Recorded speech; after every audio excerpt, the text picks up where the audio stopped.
go live like this and it tells you 3, 2, 1, you're live, and I just start talking. But I had went back and I looked at a video that I did and I was like, I'm just talking and you didn't even catch the first couple of words of that sentence. So I apologize for just coming on here and just starting to jabber.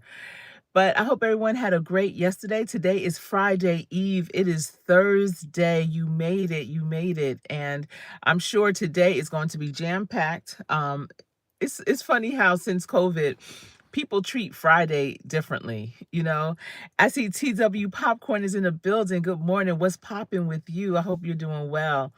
And people treat Friday differently, and it's just it's funny to me because just because you may be working remotely or whatever, you still should have things to do, hopefully. And whether you're working for yourself or not, if you're not, you should definitely present yourself as if you are running your own business, because if you had your own business, trust, you will not want to pay people for work that they're not doing or time that they're not spending on their job.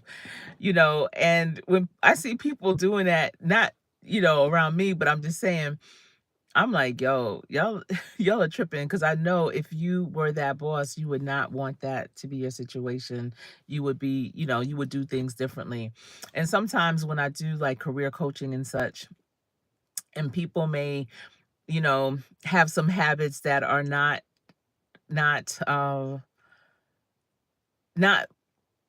they don't go over well in the workplace, let's say. It could be their work ethic or whatever. I always ask them, imagine, let's talk about business. Imagine if you were a business owner. You said that you want to own a business. I always recommend to all my clients to have multiple streams of income.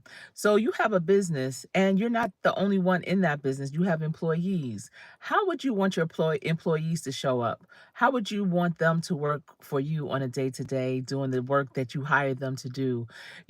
How would you want them to view you as a boss, as the owner of the business? How are you a role model for that? And how are you preparing right now for that? So many people think, oh, well, when I do get my own business, I'm not going to do this, that, and the other, or I'm going to do more. No, you're not. Because right now, if you are working for someone, this is your practice. And that's the thing. Sometimes you can be great at, working for someone else and doing your job and, just being on point. But then when you get your business, you don't carry those same work ethics with you. You become lazy. You say, oh, you put things off or whatever. You're subpar, and you just think you have so much time because it's your business, and you're with yourself 24/7. So, but that's not it. Use those same work ethics that you learn when you are working for someone else in your own business. Imagine how far you can go. If you feel like you're disgruntled because you work so hard and you don't feel appreciated, and you just are like at your wits end with it, and you have an opportunity to start your own business. Your own business may be what you're doing, or it may be something that you have as a hobby, or just another skill that you have that you can turn into a business. I want you to put the plan together before you make that pivot, and also time block your business. Don't just say, oh, I'm just going to do this every day of the week. If you do have your own business, if you're new to a business, every day of the week, you should have what you're going to do for that day and how many hours it's going to take. That's your blueprint, because if you do client-based work, you want to be able to rinse and repeat that with your next client. And I see Loving Myself is in the building. Good morning to you. Yes, today it's Friday Eve. It's Friday Eve. I know it's Thursday, but I always call Thursdays Friday Eve. Some people Thursdays, it's like it doesn't have any kind of special anything to it. We have hump day on Wednesday, and then we have Thursday. That's a whole full day before the weekend or before that Friday. And people just kind of are in this way. So every time when I have meetings on Thursdays, I always wish people a happy Thursday Eve at the end, just to put a smile on their face, just to give them something else to look forward to, for sure. Thank you for the hearts too. Thank you so much. I feel so much more comforted to know that you all are in here with the mod wrenches and such. I know it can get a little crazy, with people coming in Jacqueline is in the building. Hello. Heirlooms, vintage, and collectibles. Hi, Jacqueline. It's so good to see you. I hope you're doing well. I hope that your weather is, well, I think you're probably getting a lot of snow. I believe you are in Wisconsin, and I know it's cold. Today is going to be 61 degrees here in Charlotte, but it is going to rain. And I just wish it was going to snow so many places around us. I'm not understanding how Charlotte is situated here on the southeast, because Atlanta got snow a couple of weeks ago, Virginia, just places all around us, other parts of North Carolina as well. But we didn't get any, even down in Florida, that's, a few states away. We are nestled in between mountains and the ocean. We're like 2 hours from each in either direction. And I feel like we're in kind of like a valley, maybe. And all of that just kind of supports us and protects us against weather, because we haven't had any significant snow in about 6 years. So let's see. Thank you so much. Let me see. Moon Drawers, thank you. And Jacqueline, you're saying it's terrible snow. Just returned from Atlanta.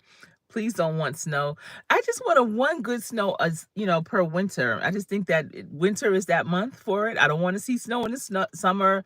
I don't want to see it in the spring or the fall, but the winter for sure. Slasher Chick, good morning to you. Oh my goodness. Good morning. Good morning. So, again, the best time to start your business is when you don't need it. A lot of people have great ideas. They definitely could have that extra stream of income, but when they really put their feet to the ground and try and do it is when they need it, and then they get frustrated because it's not happening fast enough for them, and they needed it yesterday. So the best thing is to develop it now, so you never will feel the need for it. You just have the want for it, and it's something that you do with pleasure. If you are rushing around and trying to put your business plan together, if you're trying to find vendors, if you have to purchase inventory or whatever, and you're like, I just need to make some money, that's all. First of all, your business should not just be a money grab. You definitely want to add value. So in order to add value, you have to structure it properly, and you have to structure it where it is going to represent you in a better way, because you don't want to have something, like, let's say you have a t-shirt business that you're just starting, and you can make money from it. You need some money and you just want to do it real quick, boom boom, and you get a contract with a high school sports team. And that's possible. I know when my children were in high school, I had a neighbor, and she had a beautiful home, but in her basement, she took some of her space in her basement, some rooms that she had, and she made it into a print shop. Y'all, if I get a phone call, I'm going to just have to go. I know yesterday a phone call came through, and it muted me. It muted me, and then it came back, but my daughter's traveling and I'm just expecting a call from her in a little bit. But she took a portion of her basement, and her basement had many different rooms. It had a big billiards room, family room, workout room, all that. But she took a big space and made it into her print shop. And I don't know if I would recommend that in your home because of the fumes and such. Because let me tell you, you get some type of contact, when not no TWP popcorn contact, but you would get some type of contact when you would go down into her basement, like a chemical peel of some sort. And I was like, whoa, this is a lot. But she got contracts with a lot of sports teams, all the sports teams really, at the school that our children went to, our high school that our children went to. But not just the team, but the parents.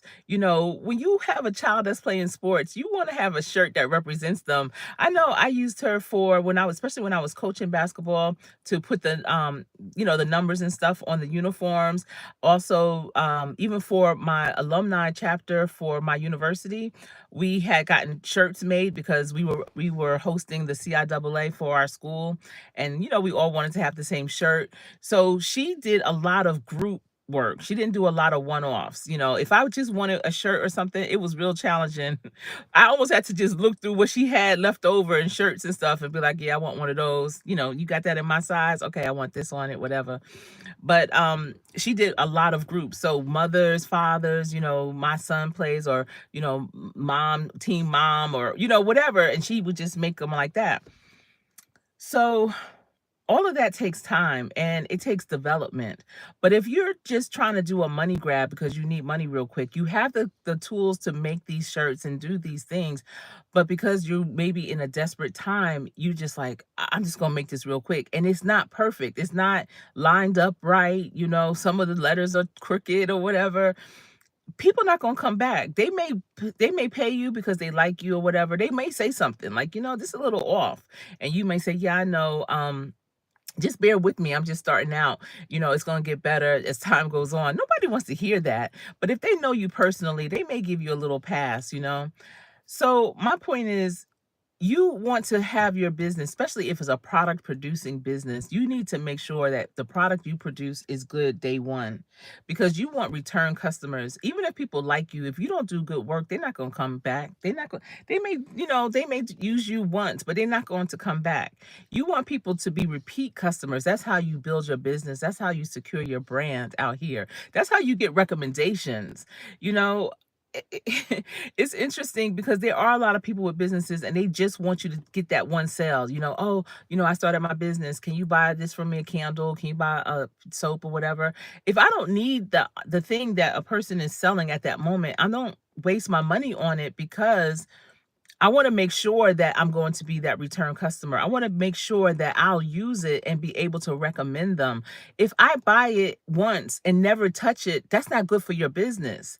You wanna make sure that when people buy something from you, that they actually use it, they wear it, they read it, they love it, and you wanna get their feedback from it. What are your thoughts? Do you have any ideas for my next round of it? Or how would you have wanted it more improved for your purposes or whatever? And that's how you develop your business. You keep developing it. You can't develop your business just from your own ideas. I mean, you can, but you want to get feedback from the customers, the people that are actually using that product. And listen, there's some great businesses, some great products out here. I know Carter's Eat is on her grind with her seasoning. And there's other content creators out here that have their seasonings or their clothing lines or their books. And I think that's the dopest thing. And YouTube is a great platform if you have a channel to definitely market it. And hopefully it's only one of your marketing, platforms. And what I would also recommend as you are marketing your business, to also have your numbers. Let your numbers speak for you. So you want to have capture that data every month. You should capture it and put it in your business plan, because you may look for investors at some point, and your investors want to know that you have a following. A lot of people, before they start a business, they go out and try to get investors. They have no money, and you can do that. You can find investors with absolutely, you have no money, no, nothing like that in it. You just have the idea, you have the knowledge, the I have some strands of hair, y'all. I'm telling you, in the morning, I'm a I'm a mess in the morning, because I just am. It takes me a while for like my body to get used to being up a little bit.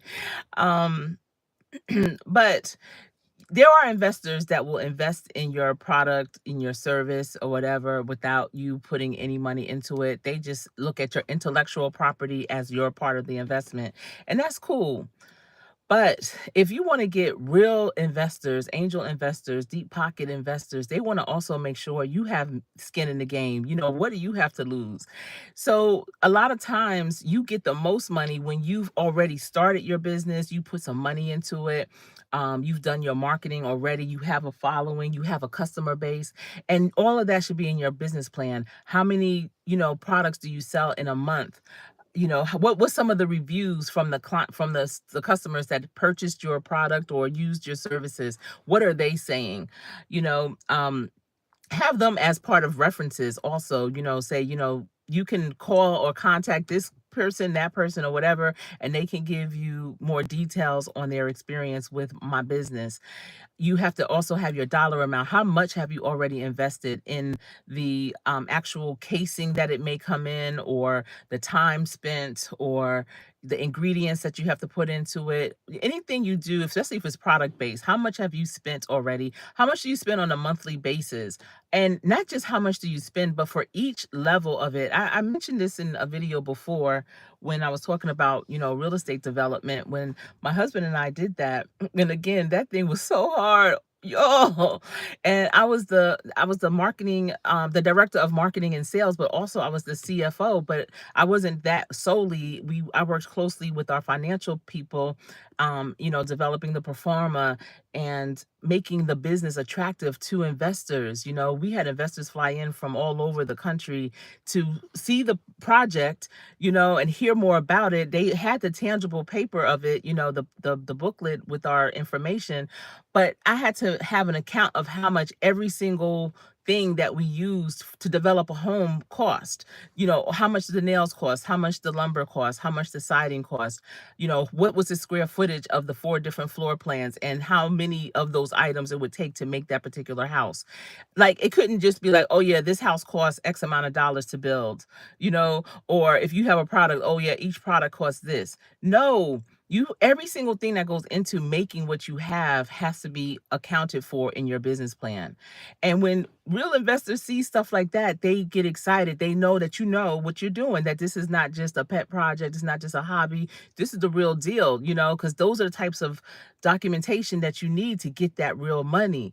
And it's absolutely possible, but you have to plan it out. Just like when people go on Shark Tank, you may notice when they go on Shark Tank and they are they have their whole plan laid out and they're pitching it to those investors, and those investors have further questions, follow-up questions, and if they can't answer them, then they're like, next, no, it's a no for me. So the ones that have more preparation, that are more detailed, they typically get it. And listen, y'all should look up other opportunities for Shark Tanks, because it's not just the one that's on television. I know one of my daughters, when she was in college, her and a couple of friends, they did a Shark Tank. They participated in one that it was her school in the area. She went to Spelman College and they had a Shark Tank competition. I forget what they called it. It was something else. They didn't call it that. And her friends won. They developed a product. They determined everything that goes into it. They wrote out their business plan, like what problem will this product serve? What is the problem that you're solving in, with whatever your business is. For our development, it was a 55 and older community, and people are retiring all the time. So they want to live in a different type of life, maybe downsize or whatever. And that's the problem that we were solving with our development. So what are you solving with your product or service? For me as a coach, I coach, and I have been coaching women, over 50. I'm 55, double nickel in the building. But, I would, even in my 30s, my early 30s, I always coached older women, and they were always in that pivotal time of their life when they had the opportunity to maybe retire, or they're looking to retire, and they're going to be in a moment of their life where they can do what they want to do and not what they have to do. So my coaching solved that problem for them, to help them determine what is it that they want to do. Because so many years go by and you're just doing the day-to-day grind, and you don't know what you want to do when you grow up. Even at 55, 60, 70, 80, people always are like, I'm looking to see what I want to do, who I want to be when I grow up. And so as a coach, that's what I help people unveil. And that's the solution. So whatever your business is, you got to think about what problem are you solving, and have that as part of your business plan too. And so my daughter and her 2 other friends, they pitched their idea. They had a sample for it.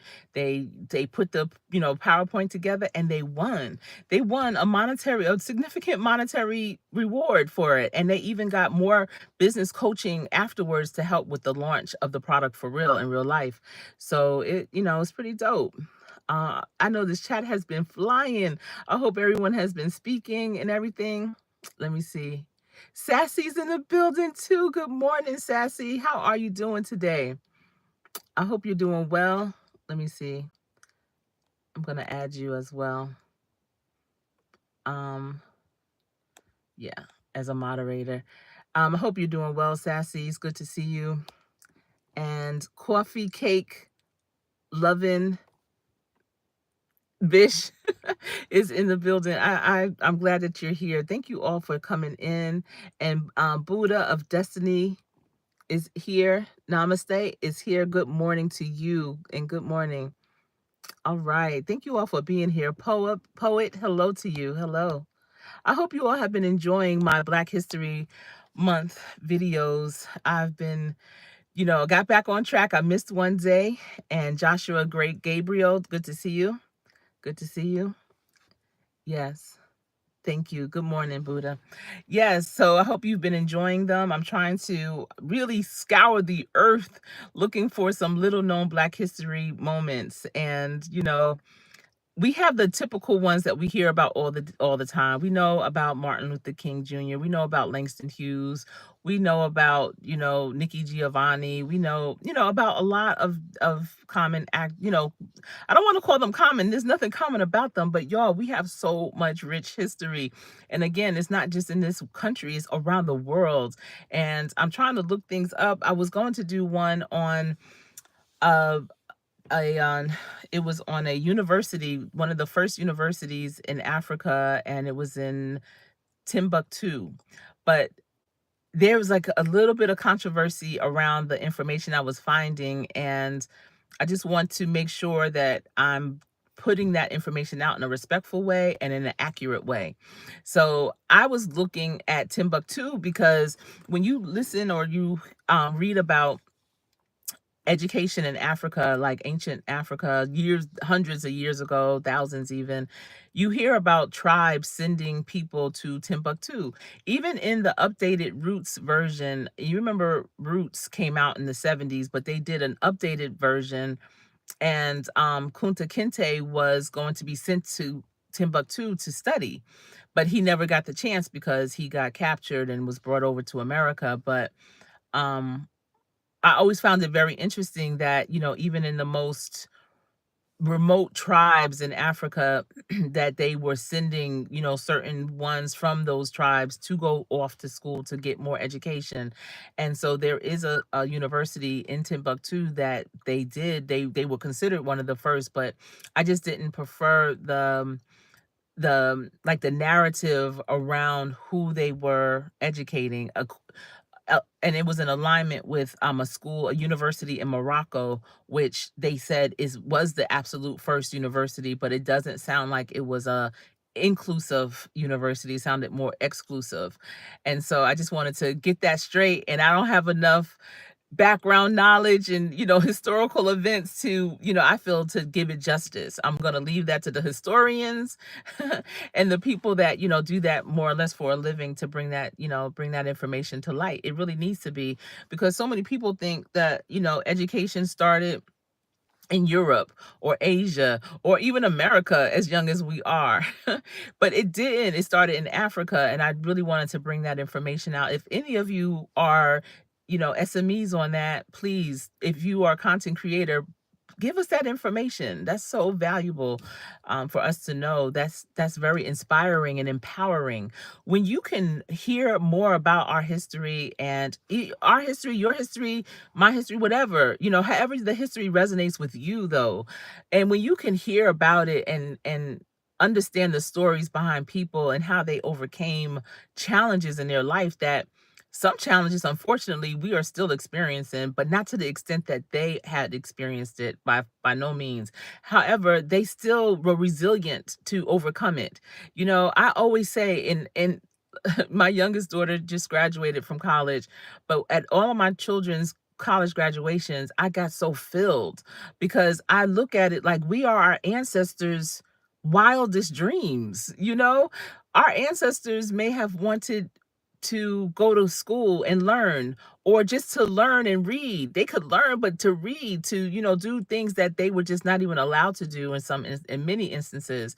And the fact that, my children were able to accomplish that my husband and I, my children are third generation, college. And I'm not saying college is for everyone. Listen, I'm all about workforce development. I develop apprenticeships for people that, maybe college right now is not for them. And it's not. And it's a big investment. And if you can avoid it by any means, and I don't mean avoid it because it has, something crazy going on with it, but there's other ways that you can get educated that is more intentional. Because in my day and your day too, maybe if you're over 55, listen, but going to college, it was like almost not even a choice. It was just the next thing you did is you go to graduate from 12th grade, and then you look at college grade 13, 14, 15, 16, and you just keep it moving. But a lot of people that went to school because it was just what was expected are not doing what they went to school for, because you young. How you know what you want to do, what you want to be? And so they end up pivoting throughout their careers, doing this, that, and the other, trying this, that, and everything else. And if they had more intentions, maybe they could have went into the workforce first. And then as they are navigating their career first, they can see like, oh, you know what? If I want to level up, I'm gonna have to go back to school and get a degree in X, Y, and Z. I coach up people a lot that are doing engineering work but can't get those promotions because they don't have an engineering degree. So they're going back to school to get those civil engineering degrees. And they've been out of school for 20 plus years, but it makes sense right now. And it does. And it's going to help their career moving forward. So, just being more intentional and mindful. And if you have children that are in high school and they're still kind of like uncertain, don't just push them to go to school and think that school is going to give them the answers they need and figure it out for them. No, school, if they go and they don't know what they want to do, is going to give them an extra bill. And do they need that?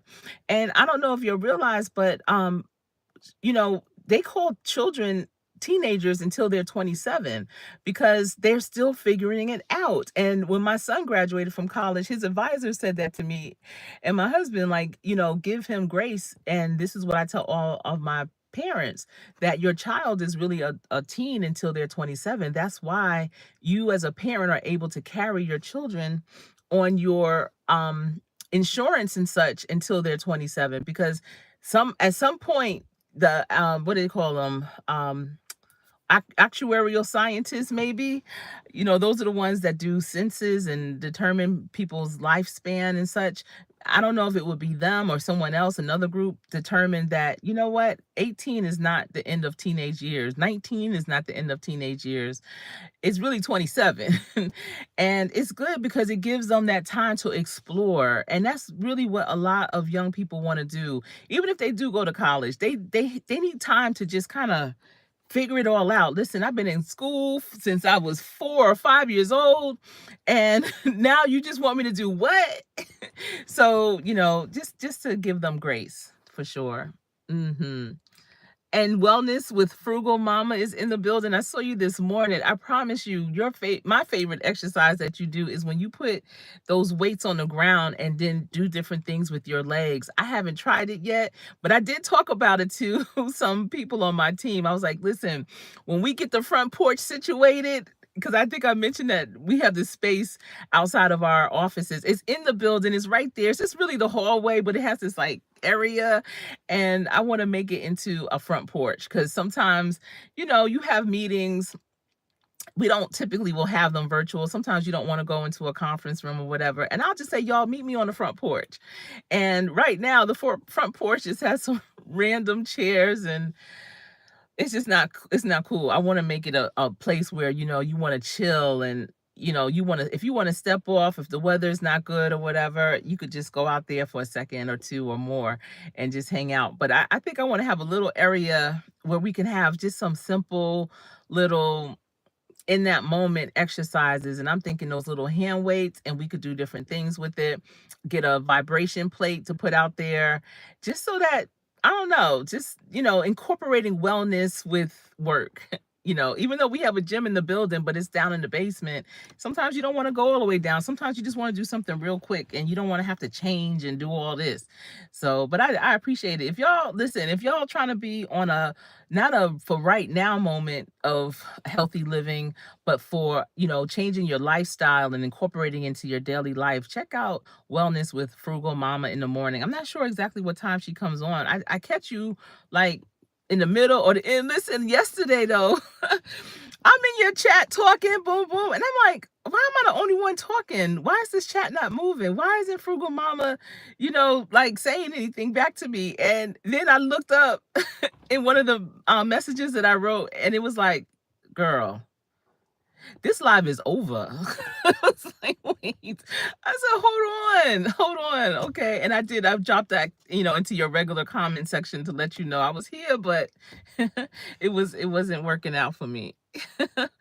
It's crazy. In the morning it's hard. I love to listen to people live in the morning. I guess you all do too. And thank you for being here. But sometimes I can't get into the chat because I'm getting ready and but then I'll jump in and out to hear. But then there's some really good commentary too, just off the side. I'm really I don't want to say obsessed, but I'm very intrigued with the information about Kendrick Lamar and the symbolisms behind the Super Bowl and, just who he is as an artist. I was talking to someone yesterday and we're trying to put together this video to present for high school seniors, right? Because we have this really good program. It's called Education to Employment, and we're working on our second cohort, and it's hiring high school seniors after they graduate because they have three options to either enroll in college, enlist in the military, or become employed. So we're going to do the employed part. And we already had our first cohort. They are doing very well. So listen, we want to put together a video to kind of highlight the first cohort and just, give it just another element of information, another way to provide information. So I was like, yo, we should put They Not Like Us, not the lyrics, but the beat, because the beat is everything. You hear that beat and your expectations start to rise. You be like, hold on, I don't care how old you are, you just want to be like, yeah. And so this one guy was like, I don't like that. I don't rock with Kendrick. I like Drake. What? This ain't got nothing to do with Drake, Kendrick, beef. They like each other, they don't. That you cannot listen.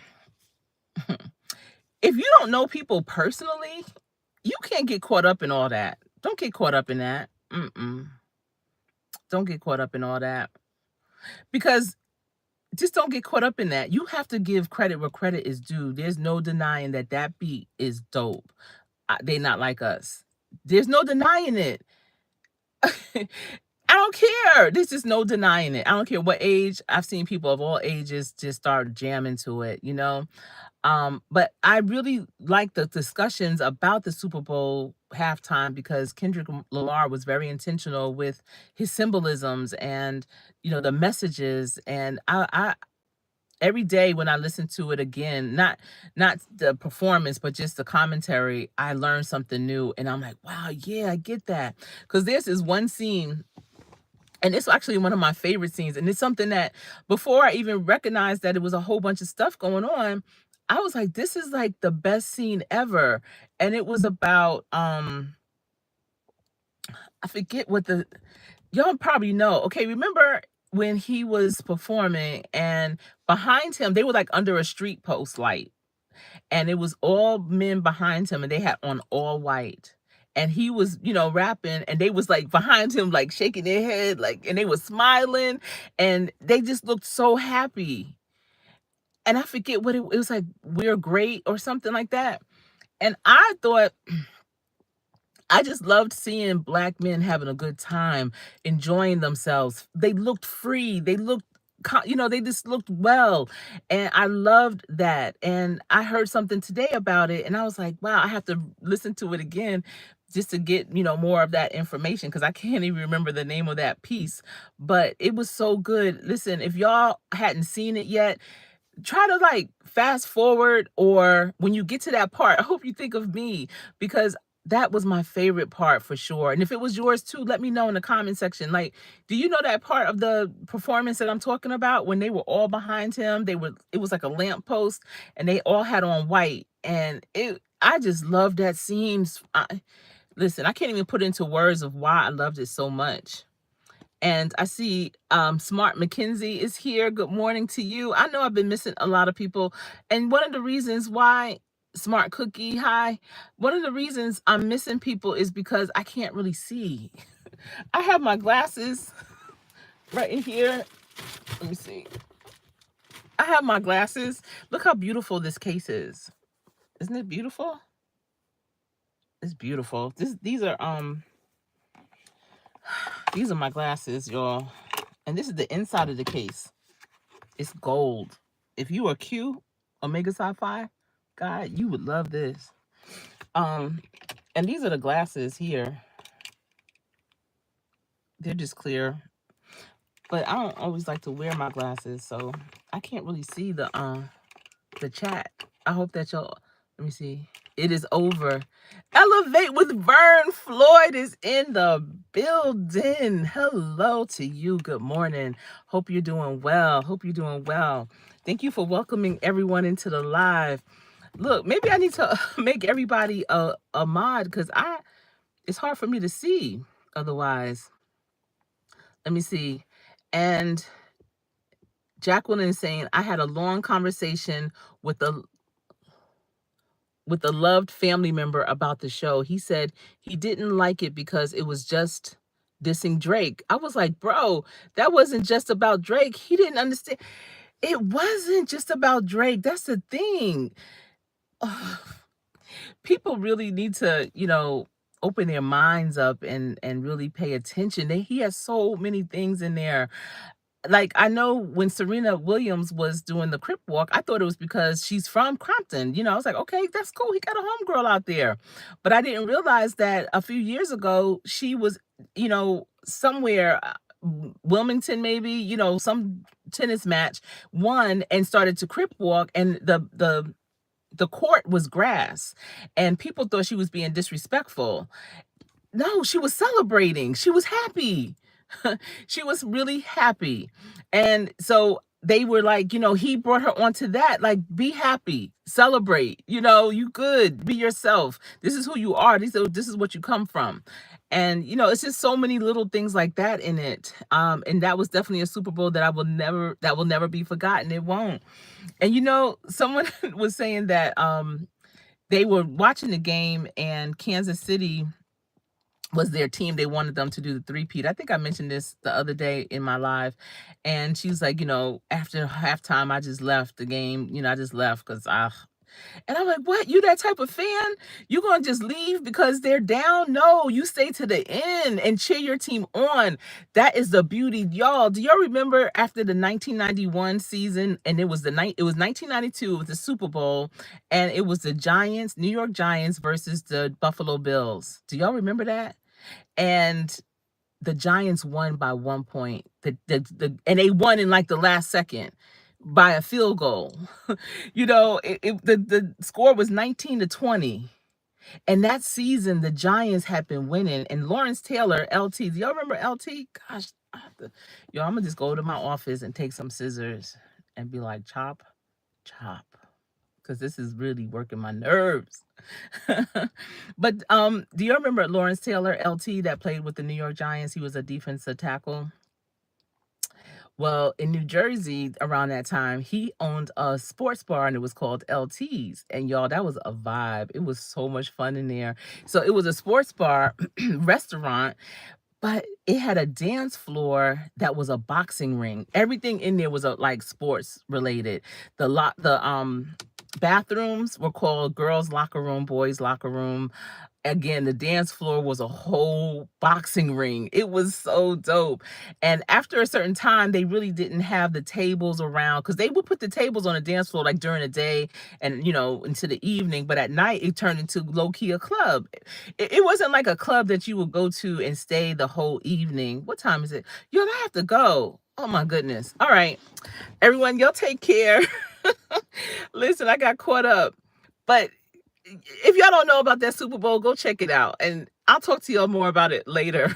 Everyone have a great day. Thanks for stopping in. I hope you just are very productive. Be nice to someone because they need it. Listen, y'all know yesterday those trolls were in the building and they just needed someone to be kind to them. That's all. So be kind to someone. You just never know what type of day they're having. But also remember to practice. Practice so hard. Practice so hard that when you get in, you will always play to win. It's been my pleasure being here with you this morning. I am Coach Sherri.